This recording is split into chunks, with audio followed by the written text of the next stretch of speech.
Matapos makalaya mula sa Afyon Prison, si Bediüzzaman Said Nursi na binantayan sa Afyon ng ilang panahon ay dinala sa Imirda noong 2 ng Disyembre, 1949 na nagmarka ng simula ng kanyang ikalawang buhay sa Imirda.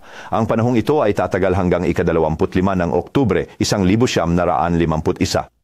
Ang Partido Demokratiko ay nasa kapangyarihan na ngayon sa bansa. Ang panawagan sa pagdarasal ay maaaring bigkasin sa Arabic ng Malaya at ang paglalathala ng mga gawaing panrelihiyon ay naging posible.